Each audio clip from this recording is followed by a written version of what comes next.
a beekeeper in Regina. I have bees in my front yard within the city, and I've been a beekeeper for I guess this is my 7th year in the city, but I grew up on a bee farm and spent the first well, I guess I can't say the first 8 years or so of my life beekeeping, but the next 16 of my years after that beekeeping. And so that's my background. And in the last 7 years, I've started to learn a lot more about native bees. And so without further ado, if anybody has any questions, feel free to interrupt me or just put something in the chat, and we can, I'll try my best to answer as we go along. I can keep an eye on the chat too, just in case. Perfect. I'm going to share my screen now, if I can figure out how to do that. There we go.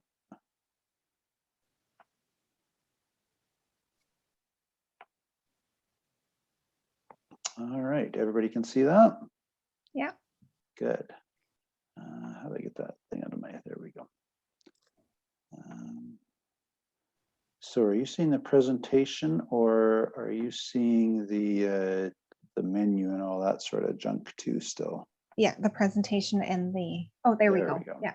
Okay, good. So a lot of people have heard something about bees. Bees seem to be happening lots in social media, the regular traditional media. There's lots of talk about bees. And some of the headlines, petitions, things like this are why they seem to be in the news a lot. And I guess what I'm going to try to do is separate some of the hype from what's actually going on out there for you. What you aren't going to learn about tonight is how to keep bees.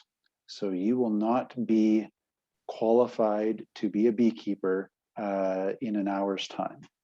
What you will learn about tonight is you will learn about some different kinds of bees. You'll learn some myths about bees that will hopefully get corrected. You will probably have a better idea if you want to keep bees. You'll hopefully learn what you can do to help bees. And because this is a group about food and cooking, I thought I would throw in a few honey recipes there for you at the very end.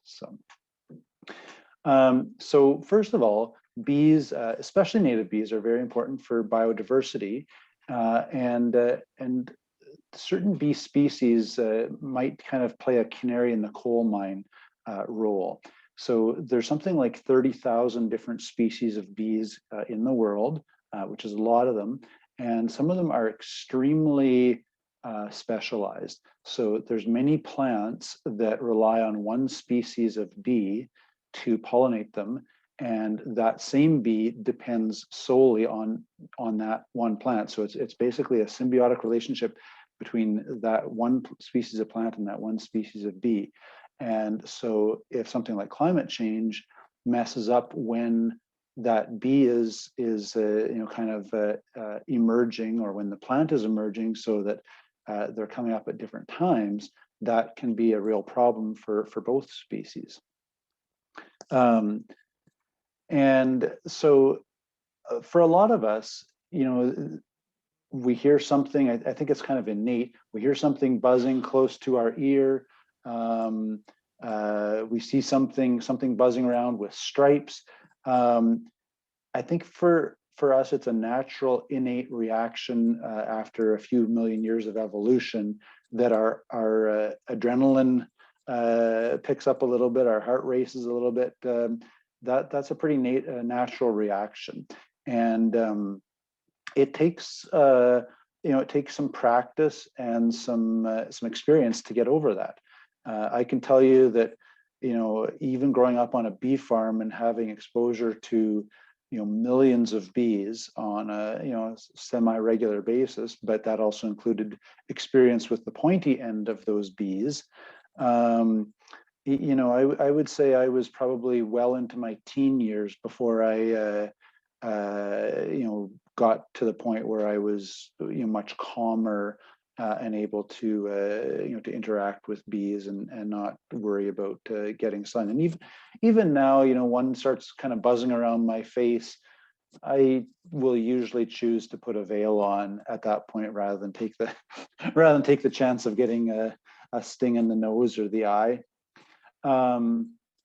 So these are some different types of stinging insects that you might have come across. These are some of the most common ones that you'll see. So the one on the left there is a honeybee. That's an introduced species.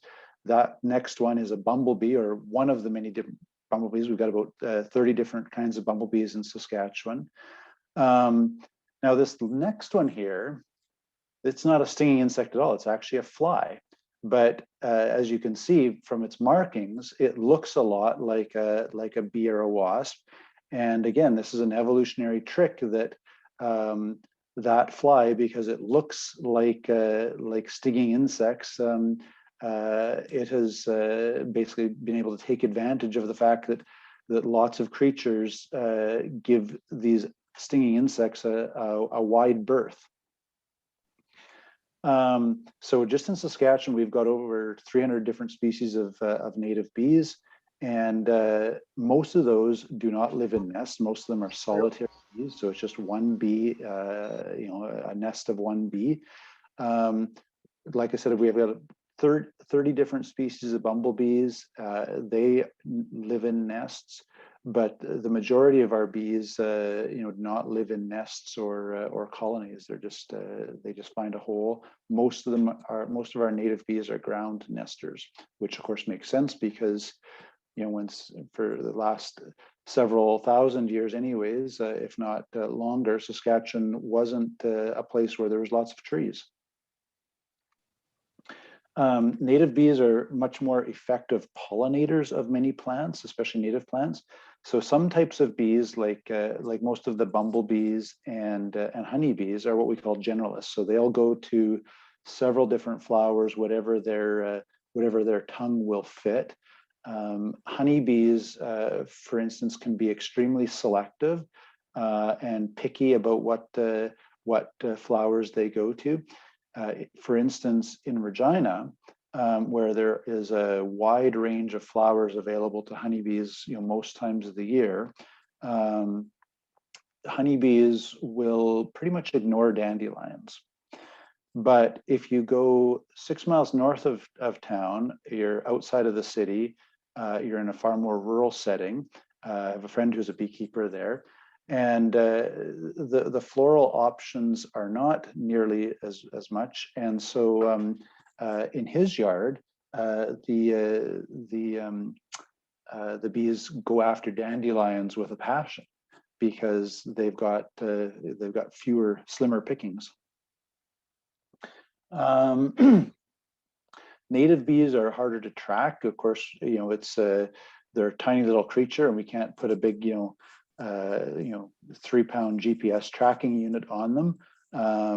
We don't have, unlike the movies would suggest, or Hollywood would suggest, we don't have microscopic GPS tracking, devices that we can just strap on the back of a bee and see, where it goes and what it does on a daily basis. So we have to rely on some other things to get an idea what's happening with native bees.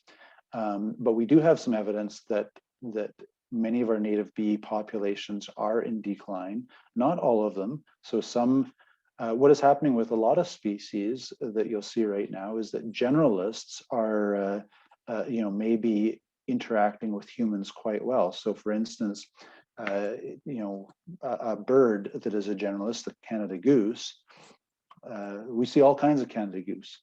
But some of our songbirds that might be a little more picky about their surroundings and their habitat are threatened and in decline. And so it's not just insects; it's also mammals and birds. The generalists are generally able to adapt to our human footprint on the landscape much better than some of these specialized species are. So some of the different types of bees that you might hear about that we've got in the province are bumblebees, which I've talked about, cuckoo bees. Cuckoo bees are actually kind of like they suggest, just they're like the cuckoo bird, where they lay their egg in another bee's nest and let the other bee basically feed and raise their offspring. Carpenter bees, we don't have a lot of in Saskatchewan, but they are another type of bee. Leafcutter bees, we've got lots of leafcutter bees, although most of them are actually introduced species like the honeybee. We have many minor bees. In fact, you may have noticed they're quite prevalent the last few weeks. We have a little Andrina, well, we have several different Andrina species bees, but they're kind of reddish brown. They're fuzzy and reddish brown, just slightly smaller than a honeybee. And you might see them kind of digging in the dirt. And they're a solitary bee that, and quite a pretty bee that nests in the dirt. And sweat bees are very small. They're maybe only, maybe not even quite a centimeter long, but they'll actually, you'll often see them in the summertime. They'll actually light on your arm or something like that, and they're either going after the moisture or the salt. I'm not exactly sure which, but many of our bees don't even have common names. That we just know them by their Latin names. So why bees are important? Well, all of these things. So not all food requires bees for pollination, but our diets would be an awful lot less interesting without bees. We'd be relying on wind pollinated crops primarily without bees. Bees are definitely the pollinator workhorse. They're not the only pollinators in the insect world, but they're definitely the responsible for the majority of insect pollination. Flies, wasps, butterflies, moths, they also are responsible for some pollination, but the majority of pollination is done by bees. So the reason for some of those headlines that we saw at the beginning, well, a lot of them, frankly, are just attention-grabbing, sensationalist. But there are a lot of things that are, a lot of changes out there that are affecting bee populations, and probably the biggest one is actually agriculture. And we're with agriculture, we disrupt a lot of habitat, and we manage a lot of habitat that used to exist for bees, well, and other creatures as well. And that's that's probably one of the biggest impacts. But there are other things, and I guess a subset of agriculture is also chemical use, although we use chemicals sometimes in the city or to control mosquitoes or weeds or things like that. Then the other thing that humans have done that impacts bee populations is we just can't get enough of moving species around. Boy, we love it as humans. So we like to bring in plants from Europe because it's a pretty flower, or we like to bring in, people think that bees are in danger, so they'll rather than building bee-friendly habitat, they'll import bees from somewhere else. Even though that what those other plants or insects or whatever they are, they might be bringing along unwanted guests with them. So in the case of honeybees, we've introduced the varroa mite and the tracheal mite, are both nasty pests. The small hive beetle, these are all pests that have come along because of people moving honeybees across borders and moving them in non-natural migration patterns. And then, of course, the big one and the last one is climate change. And climate change is proving to be quite a tough nut for beekeepers.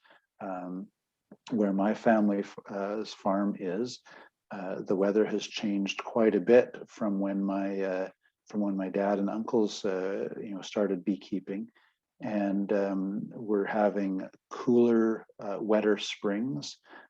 Which is really problematic for bees. Bees don't do well in cool, wet periods of weather. So going back to those sensational headlines, I need to assure you, myth number one, honeybees are in almost zero danger of becoming extinct. So you might have seen those headlines, oh, 37 million bees, died. What's going on? Well, 37 million bees is basically one beekeeper's operation, and not a very big beekeeper either at that. There's a lot of honeybees in a hive. And so that's myth number one is, you may have seen headlines. It's like, if bees go extinct, we're going extinct too. Well, there's probably some truth to that, but honeybees are not in any danger of going extinct, no more than cows or pigs or chickens. Honeybees are an agriculturally managed population. And so we've seen a real uptick in people being interested in getting bees or having bees or just bees in general the last few years. And I kind of equate it to, you hear that songbirds are in trouble, so you decide you're going to get some backyard chickens. Or you hear that our oceans are in trouble, so you decide you're going to have some goldfish in an aquarium. Like that's really the equivalent here on the insect level. Getting a hive of honeybees is not going to is not going to save the world. They are, however, an interesting hobby. So the things that will not help the bees is having your own beehive. Buying organic honey doesn't help the bees. And buying honey from a local hobbyist, of which I am one, does not help the bees. So things that will help the bees is planting bee-friendly plants. So bees are like us, which is, while you're up and awake and doing things, you need to eat. And you don't need to eat for just 2 weeks of the year. You need to eat for the entire period of time that you're doing things. So bees need plants that are blooming from the earliest time in the spring, all the way through late spring, all the way through summer, all the way up to freeze up. As long as the bees are out and active, they need to, they need floral sources to eat. So planting a wide range of flowers that bloom at different times is important.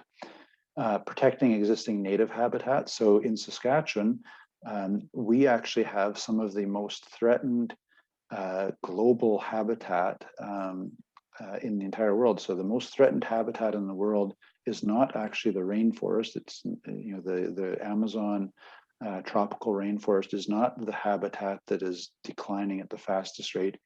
Natural grasslands are actually the most threatened, fastest declining natural habitat.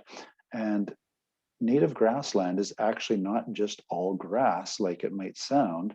Native grassland has all kinds of flowers that bloom, whether you think of our early spring crocuses. We have all kinds of flowers that bloom, throughout the season, and so it's very important habitat for bees, especially our native bees.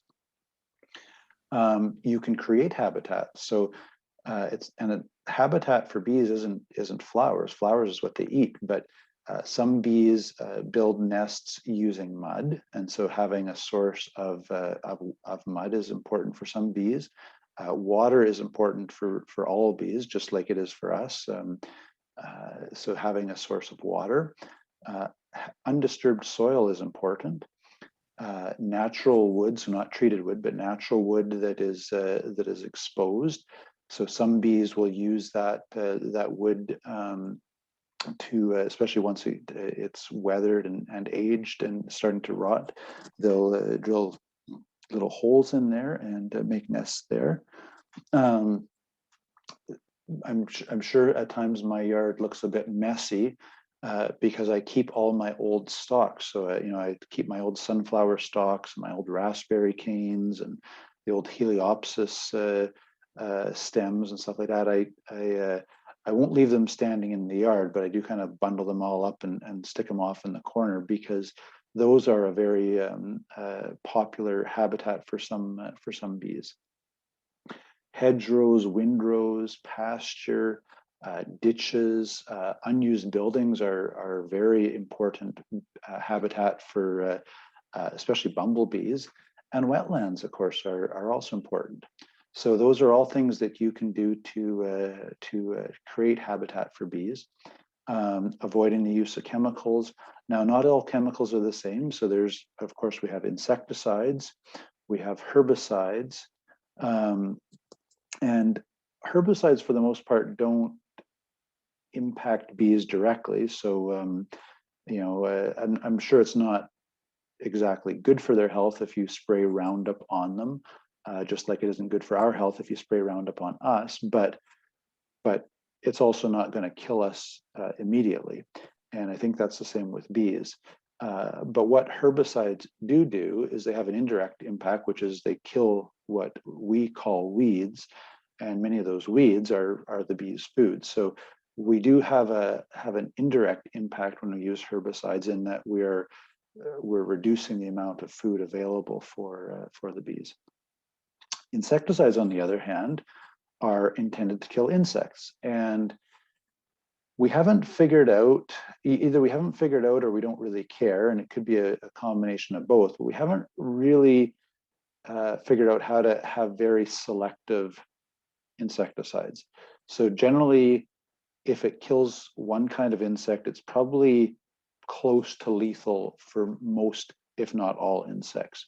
And just a word of warning, if it's lethal to insects, it's also pretty darn lethal to us. It's not the same dosage, but insects are also animals, and what is lethal to even little animals like insects is not very darn good for us. So just be careful and reduce the amount of insecticide that you use, or avoid it completely. If you do decide to get into bees, and you are going to have bees, it's important to be responsible. So I talked about bringing in bees from other places. That's something to be avoided as much as possible, because the more we move bees around, the more likelihood is that we are introducing previously unknown or at least unknown in your area diseases, or viruses or bacteria, or whatever it might be. Supporting research, political action, public awareness, these are all things that also indirectly help bees. So if you want to keep bees for your garden, you have a choice between either solitary bees or honeybees or bumblebees. And I'm going to give you a very quick overview about what to expect in terms of what sort of education you need, where to get them, the amount of work required, expense, all that sort of thing. So if you want to buy bees, these are different types of bees that you can buy. Honeybees and leafcutter bees are available in Saskatchewan. I don't believe there's any Saskatchewan sources for bumblebees, mason bees, or orchard bees. But that being said, you don't need to buy bees from elsewhere. That we have lots of bees here that you can either attract or create habitat for, or you can, like I said, you can buy leafcutters or honeybees. And you can also just rely on native bees. So in terms of work, the amount of the numbers on the left-hand side mean nothing, but I had to have some sort of numbers in there to create a graph. And this is to give you an idea of the amount of work. It is way more work to have honeybees than it is to just attract native bees. Same thing goes for time requirements. Way more time required to have honeybees. There's not a lot required to have native bees. You just basically put some habitat out there and then spend as much time observing them as you feel like. The other thing about honeybees is, I don't want to say there's tons of time involved. There definitely is a lot more learning in your first couple of years. But with honeybees, the work that is required is extremely time sensitive. So for instance, I generally recommend checking your hives every 10 days to 2 weeks. And, you might get 2 or 3 days cushion on either side, or you might not. So, you know, honeybees don't work well if you're thinking you're just going to like pop in, you know, and have a look a couple times a summer when it's convenient for you, or you're going to take off for 4 weeks vacation, you know, traveling across the country. That's not a schedule that's well suited to honeybees. Cost and investment. With honeybees, you can expect that you probably need somewhere in the neighborhood of $1,000 to $2,000 to get set up, depending on how frugal you are, and you know, what you try to how much you try to stretch your dollar. When it comes into terms with visibility with your neighbors or the public, of course, honeybees are way more visible than native bees. With native bees, you really only see them if you're looking for them. With honeybees, you know, just in one hive, you're going to have somewhere between 30 and 60,000 bees in a hive of bees. And the hive itself, the box, is a fairly good size. So it's not exactly inconspicuous. And so in Regina, at least, it's legal to have bees in the city. That's not the case for every city or municipality. And, you know, and it's not the case that every neighbor out there is enthused about, you know, having 60,000 bees, you know, 30 feet away, you know, buzzing on a regular basis.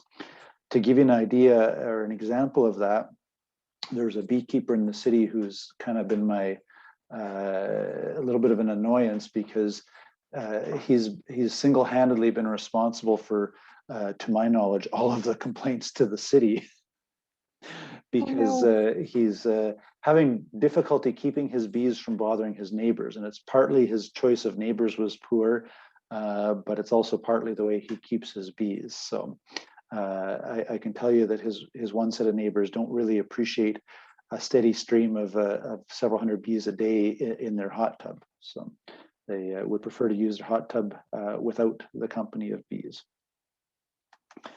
Well, we've already talked about the number of bees, so I'll just skip over.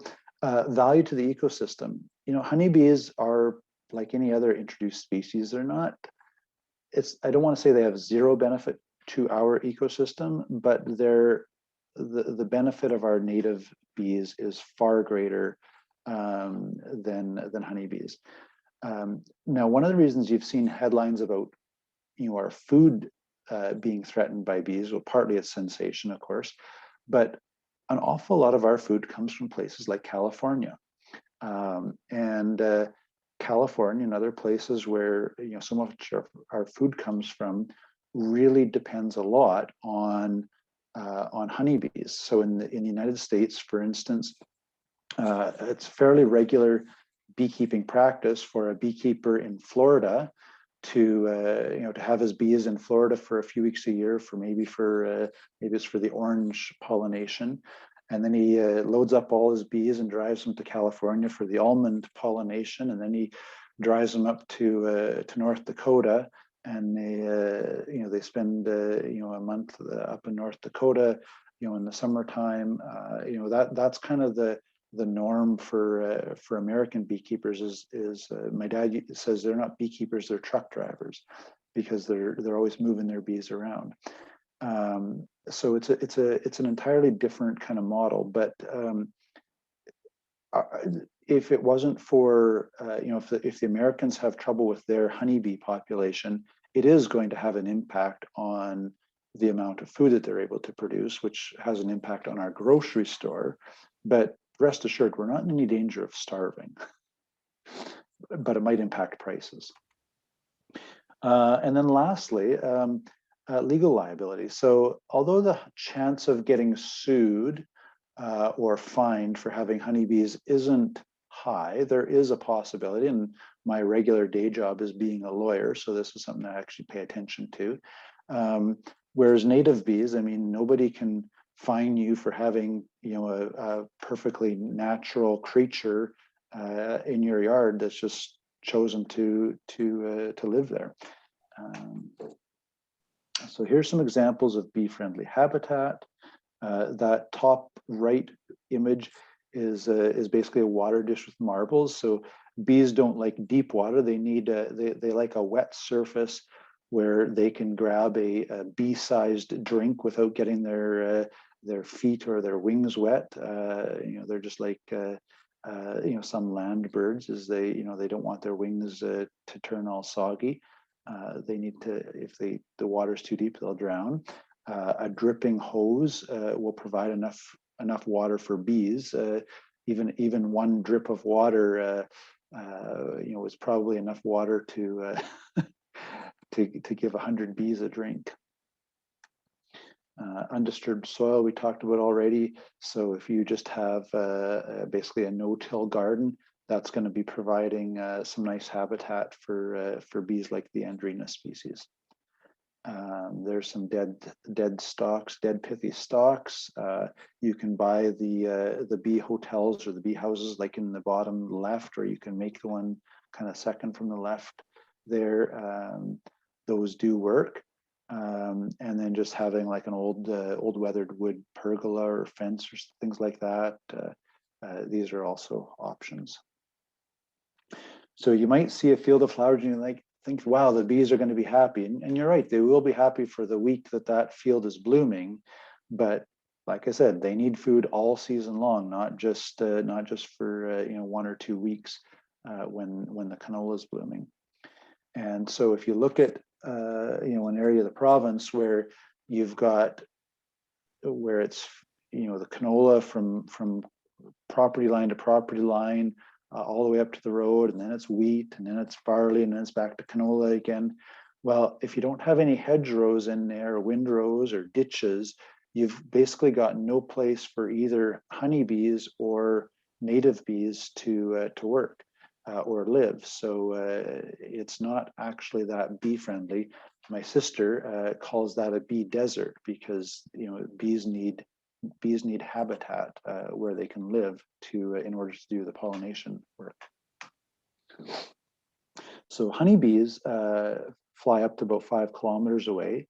In the city, you can see, so where I've got my bees, close to the center of the city, my bees are covering a pretty fair chunk of Regina from where they are. And so sometimes people say, oh, well, I was thinking I would get some bees to pollinate my orchard in my yard or my garden in my yard. Well, I can tell you that there's all kinds of bees in the city of Regina. Your yard is not going to get any more pollination from you getting a hive of bees or having native bees. Or it's going to be so incrementally small that you're not going to notice a difference. But and that's just because honeybees and bumblebees fly quite a distance. Now, some of our small bees, for instance, like sweat bees, they might only fly, maybe 100 meters from where their nesting location is. So, some of our smaller bees don't fly those great distances.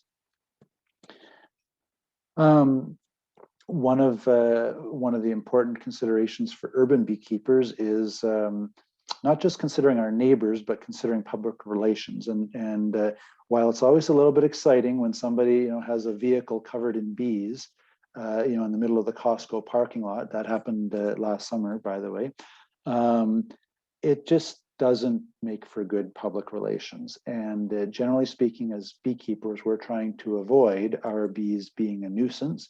And it is possible. In my bees, when I'm normally working them, I'm wearing shorts and a t-shirt and that's it. So I don't have a veil on, I don't have gloves on, I don't have, I don't even have all my arms or legs covered.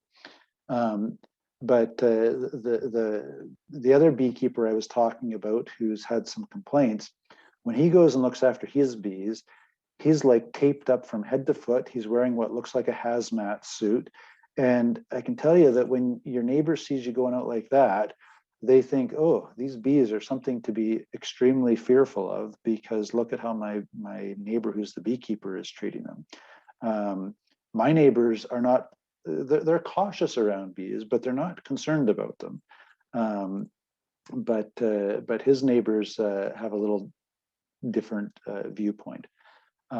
It is possible also if you're always going in your bees or if a skunk is bothering them or ants, that the bees can get very defensive, and particularly if they get the idea that people are a problem and the way that people are handling them. Instead of, like with my bees, I can walk up and I can stand in front of my beehive, I can stand beside it, and I would be very surprised if I ever got stung just doing that.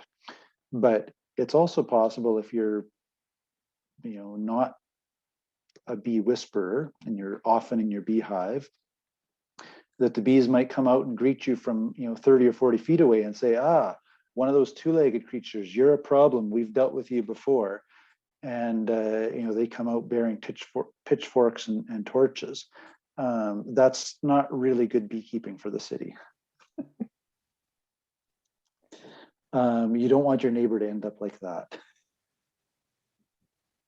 I'm kind of tempted to give that a try sometime, though, but your neighbors don't want to look like that, I assure you. Sorry, just a quick question. Does it depend on the person, like the attitude of the person, or how? Yeah, bees can smell fear. Okay. They can tell a fearful reaction, and so if you're fearful of the bees, if you're kind of clunking around there, if you're in there often, bees also have a certain length of time that they're patient for. My bees died last winter, so I had to get new bees, and the new bees that I have are they're a little less patient than I'm used to working with. So, I'm usually good for about maybe 5, maybe 10 minutes of being in the hive, but after that, they start getting a little more cranky with me. And the bees that come from my family's farm, they're quite gentle and patient, and it'd be a rare day when I even considered putting a veil on with my sister's bees. So there's lots of, of course, there's lots of people wanting to kind of capitalize on all the publicity of bees. So that you get these ideas like the flow hive. This is an idea out of Australia, highest grossing, what do they call it, crowdfunding campaign ever. You put the bees in the hive and you just turn the tap and you get honey out. You never have to open the beehive. You just let the bees do their thing. Well, that might work in Australia. It's a terrible idea for Saskatchewan, especially for beginners. The Beeco system is a hive of bees that you keep on your living room wall of all places. It's a kind of a hexagon-shaped glass display case where you keep the bees in your living room, and then they have a portal where they can get outside. Also, terrible idea for Saskatchewan. I'm sure somebody's made a lot of money on it, but terrible idea for Saskatchewan. I won't go into all those other kinds, but there's lots of people peddling funny, goofy ideas about how to keep bees, and that's not being responsible. Similarly, you don't want to be taking advice from people who keep bees in Florida or England or California, or for that matter, either Southern Ontario. The same as you don't assume that you can grow the same plants as they grow in Florida or England. Our climate is different, and beekeeping is very climate specific. Those are those pictures of those other types of bees, by the way. There are some places where you can learn in Saskatchewan. You are fortunate to have one of the best beekeeping clubs in the country here in Regina, and it is both inexpensive and a extremely good resource for beekeeping education. So that's right here in our city at our disposal, and it's on the internet. There is an annual beekeeping course that the Regina Bee Club does with the Saskatchewan Beekeeper Development Commission. So that is available to us here. I'm just going to blast through. There's a particularly artistic bee yard from a beekeeper just south of Regina. That's what we call a super or a box. The boxes or the supers have frames of honey. That's what they look like from the top. So I don't actually have a standard sized beehive like what those pictures show. I have a much smaller one. which is also a lot more difficult to manage. It's not for beginners. And one of the reasons I have a small beehive is because you should get somewhere in the neighborhood of 300 pounds of honey off of a standard sized hive of bees. And I was like, what the heck am I going to do with 300 pounds of honey in a year? I have no interest in trying to sell or use 300 pounds of honey. I've got a day job that gives me enough work and enough money. I don't need to be creating myself a project where I'm trying to peddle 300 pounds of honey and take away business from from people whose livelihoods actually depend on it. So that's one of the reasons why I have a small hive. But you do need to expect that you're going to get honey if you're going to keep bees, and it's going to be a lot of honey, and you need to do something with it. You can't just leave it there for the bees. You actually have to remove it, and that's actually important for managing your colonies. So I'm just going to blast through some bee-friendly plants here.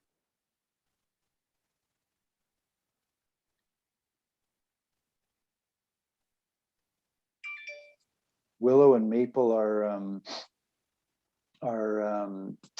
two very important because they're early season plants. Sow thistle is also important because it's a late season plant.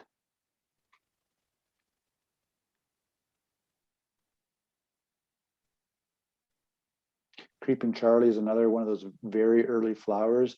You know, most gardeners would swear at it as a weed, but it's a very important bee flower. I'm sure it's not native though. I have about a quarter of these plants in my garden, so I guess I must be doing something right. Exactly, yeah.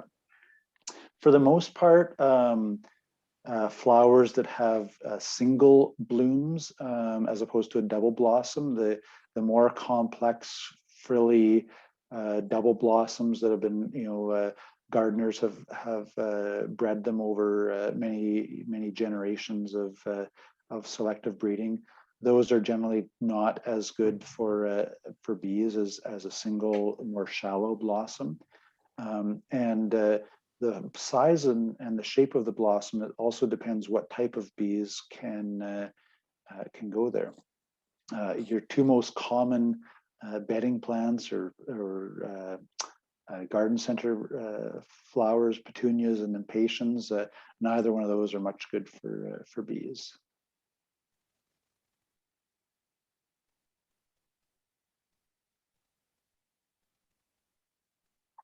Okay, now we're to the food part. So honey, you don't need to keep it in the fridge. You don't need to freeze it. Honey will keep for 1,000 years as long as it's not, as long as it doesn't have too much moisture in it. If it does have too much moisture in it, what's going to happen is it's going to ferment and turn into mead. So as long as it's not fermenting, and if it ferments, it's going to taste and smell quite a bit different than honey.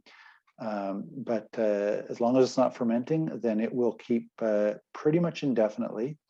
You can pretty much substitute it for sugar in most recipes, but you are going to have to adjust for liquid, and it is sweeter, so you're going to have to adjust for sweetness as well. But I know if you're in cooking classes, you probably like doing some experimenting, and you probably never follow a recipe 100%. So this can present a bit of a challenge for you. Lots of people seem to have the idea that once honey turns solid, that it's somehow gone bad, and it hasn't. It just turned solid, and it can easily be softened or turned liquid again just with hot water. Now I'm going to use the sacrilege words that many beekeepers would just shoot me devil's glares over. I will also microwave honey. But when you're using direct heat, like a microwave or something like that, you have to be careful because it can easily overheat, and that will change the characteristics of it. So just be patient with when you're softening or reliquefying your honey. It is naturally antibacterial and acidic. So when it comes to food regulations, honey is is basically on the low risk category. The food regulators aren't overly concerned about honey because really not much of anything bad will survive in honey. So I decided I wouldn't actually put the recipes on there. Rather, I'm going to give you the website links if you're interested, but these are all recipes that I've tried and they're my favorite. I don't do a lot of baking with honey or cooking with honey because I just like it plain on fresh bread, actually. But I do have a soft spot for those sesame snaps, and so that's a particularly tasty one in my book. And the cookies are also good. You will notice I have varied that recipe. I thought it needed a little less sweetness and a little more cinnamon and substance, so I added the coconut. And then salmon, a sweet glaze. I've also I don't have a recipe, but I've used honey and soya sauce and just dry mustard to do a very nice glaze on salmon that way as well. So those are a couple of options. And I think that's it for my presentation. So how are we doing for time here? Oh, good. Yeah, we've got lots of time for questions. So, well, thank you for that. First of all, that was a lot of information, and I have a few questions written down myself. But the first question is from Shirley, and she would like to know, what do you know about honey from China being mixed with something other than honey? Oh, thank you for asking that. It's one of the bane of not just Canadian beekeepers, but Canadian beekeepers especially. So food fraud is a huge issue, and you'll have noticed that honey sells for a lot more than just plain white sugar or corn syrup does. So that spread in price difference creates the potential for food fraud. And corn syrup has historically been a problem for, people peddling off corn syrup as honey, or mixing corn syrup into honey has been a problem. It's now we've come up with tests that can detect corn syrup. So corn syrup is now no longer being used, but rice syrup is being used now. And we haven't yet. We're still working on testing methods for trying to figure out how to test for whether it's really truly honey or whether you're getting something else. And so it is an issue. It's not just China, but basically, as soon as the border was closed to Chinese honey, and it wasn't actually the main issue with Chinese honey was that there was some antibiotic residue in it. That was why the border got closed. But as soon as the border to Chinese honey got closed, all of a sudden, some countries like Vietnam, for instance, became a major exporter of honey overnight. And you might think, Vietnam, I wouldn't have thought that was a very good terrain for beekeeping, and it's not. So places like Vietnam, I think Yemen was another one. Places like that have caused Canadian beekeepers to scratch their head and say, we think something is not right in the state of Denmark here. Okay. So when we go to the grocery store, would you recommend buying like local honey or Canadian honey? I would always recommend buying Canadian honey. So if it says product of Canada, that is your best bet. Now, I have no proof of this, but one of the other issues that makes it hard to test whether it's completely honey or blended with, maybe it's partially honey and partially some other adulterant like rice syrup, is if there's pollen in the honey. And of course, as soon as you mix in some honey to something that's not honey, there's going to be pollen in it. Or sometimes retailers will do microfiltered honey and they'll screen out all of the pollen. So if I see that honey is microfiltered or if I see that it's partly product of Canada and partly a product of some other country, that to me is an immediate red flag that this might not be all honey.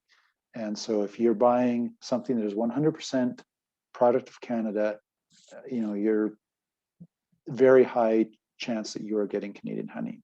Good. That's good to know. Questions are just flying in, so I'll just move us along. Fabian's question is, what is royal jelly exactly, and is it really super healthy? Well, royal jelly is I gather it's fairly acidic. I've never actually tasted it myself. It's the food that worker bees produce and feed to queen bee larvae. And so it's very difficult to harvest because you're only harvesting in you're basically scooping out tiny little cells of it. I'm sure they probably have figured out some way to get it a little more mass produced, but still it's still very labor intensive to harvest it. I have heard that it doesn't taste very good, but that's only from what I've heard. Whether it's healthy, I guess I'd put that up in the same category as lots of other health food that probably the claims are not proven and anecdotal at best. Okay, sounds good. Not toxic though, not harmful. I mean, if you want to eat and pay for royal jelly, I mean, go to town. I've never actually heard of that, but okay, our next question from Valerie: is there any competition between native bees and honeybees in an urban environment? Yes. So some honeybees are a generalist, and the flowers that they work is dependent. Well, the flowers that any bee works are largely dependent on the length of their tongue, and so honeybees have say 60,000 bees in a colony. Bumblebee nest, the typical bumblebee nest at the peak period will maybe have 200 bees, we'll say, and then I've got a bunch of Andrina bees in my yard. They're not a nest or a colony, but I have a bunch. But probably no more than say 30 or 40. So honeybees can really, they have the numbers advantage on other bees when it comes to competing for floral sources. And there's only so many floral sources. Now in the city, there's a lot of floral sources. So in a normal year, I suspect that nobody's really going hungry in the bee world in a normal year. And we don't want bees to actually take over the world. But the last couple of summers in Regina have actually been extremely dry. And so certainly towards the latter part of the summer, when the drought has basically dried up a lot of floral sources and water sources, there can be a little more brisk competition for those things. Actually, one of the problem encounters, or one of the complaints the city got, was actually from a person who was complaining about bees in her yard. And what I realized was it was one of our very dry summers, and her grass looked as green and lush as a rainforest jungle. And what I realized was, as she was attracting just about every bee in the neighborhood, they were coming to her lawn because for water. There was water there, and most of the other sources of water available to them had dried up. So normally bees are not attracted to lawns. The next question: what is manuka honey? Manuka is a shrub that grows wild in New Zealand and Australia, also in England, but it's called, manuka is a New Zealand term. And it's also, the manuka bush is also called tea tree, but it's different than the tea tree oil that you might buy in the store. That's not the same plant. And manuka honey has there are vast claims about its health properties, some of which are, somewhat supported by evidence, and probably many of which are not. But in any sense, or in any case, Manuka honey is fairly limited in supply because it's only produced in New Zealand and to a lesser extent in Australia. The New Zealanders are very keen to basically protect their brand, the brand of Manuka honey, very much like champagne producers are in France, or the producers of feta cheese are, say in wherever feta is produced, Italy maybe, or Greece, I'm not sure which. But the New Zealand government is very keen to protect the term Manuka honey as only being able to be produced in New Zealand, and that hasn't been yet decided, but that's what the deal is with Manuka honey. That's why it's so expensive, and that's what it's about. Good. I have two more questions. Fabian asks, are murder hornets a concern to Canadian bees? Yes, and no.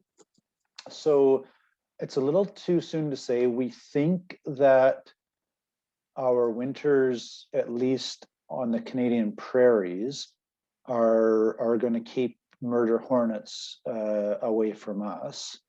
But obviously, murder hornets, can survive in, say, the lower mainland of BC and Washington State and Vancouver Island, which is, there's an awful lot of orchard business in BC.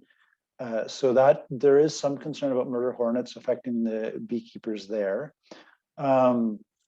This murder hornets is one very good example of why, murder hornets did not fly across the ocean.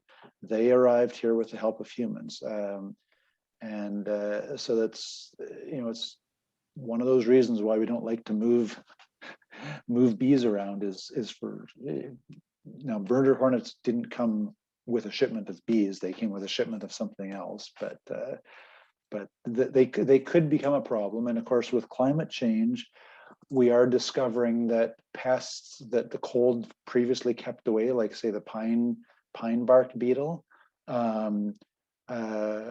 that's, our winters are no longer cold enough to keep the pine bark beetle at bay, and so our northern forests are at more risk to forest fires because of pine bark beetle decimation. So who knows? Jury's still out on the murder hornet. I have more questions coming in, but maybe we'll just do a few more. I've never had so many questions on an event that I've put on. But Shirley asks, what is the purpose of pasteurizing honey? There really isn't one, or no good one. Initially we had this sense that that pasteurizing everything was good, right? Like we wanted to kill any sort of bacteria or living organism, and so there was this chance, again, not really backed up by any evidence, but that you could get botulism from honey. That's not actually, to my knowledge, backed up by any evidence, but I think the theory was, well, that if you pasteurized honey, you'd basically destroy that chance. Now it's very uncommon in the stores to buy pasteurized honey. Most honey, now you will see people using the label natural honey or raw honey, but most honey now that you get is not pasteurized. And I suppose the difference, there's no legal definition of what raw honey is, but some people, I suppose, might say that if it's raw, it also hasn't been filtered. But that's a difference of opinion because there's no legal definition of what raw honey is. Good. And I think Ethan had a comment in the chat there, if you wanted to take a quick look. So I see there's a question about low-hanging fruit for for helping bees, native bees. You know, habitat is the big one. Leaving your soil untilled, providing water sources, providing especially early blooming and late blooming flowers, and providing pithy stalks, pithy dead stalks. So you know, sunflowers, old raspberry canes. Those are very very good habitat for bees. Good. Okay, I think I'll wrap it up slowly. That was quite a few questions. Thanks you for answering them.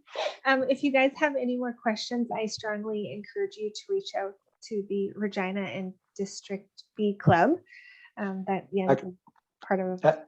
I'll just give you my email address, Sure. and then that'll avoid bugging the president, who's a busy guy. So my email address is just yens@sasktel.net. I'll type it in the chat there. I'm pretty sure I have it. Yeah. Good. So I encourage you guys to contact Jens if you have any more questions. Thank you once again for joining us tonight. This was very interesting, and it kind of gave me some food for thought for sure on where to start in my next or in my bee journey. I definitely want to go out and buy a watering or like a bird bath and fill it with marbles to make sure that they have a water source in my garden. So yeah, I think that was it. Yeah, very appreciative, and it looks like everybody had a good time. I think that was it. Yeah. I forgot. I wanted to show you this last picture. This is from my family's operation, and that's when we're removing honey from the hives. And it's obviously a beautiful, hot, warm day. You can just see the millions of bees in the air there, and from you'd be able to hear the roar of the bees from probably 100 meters away. They're just like, they'd be that loud, and there's that many of them, which until you're really used to bees, that's a very intimidating sound. Yeah, I think it would be.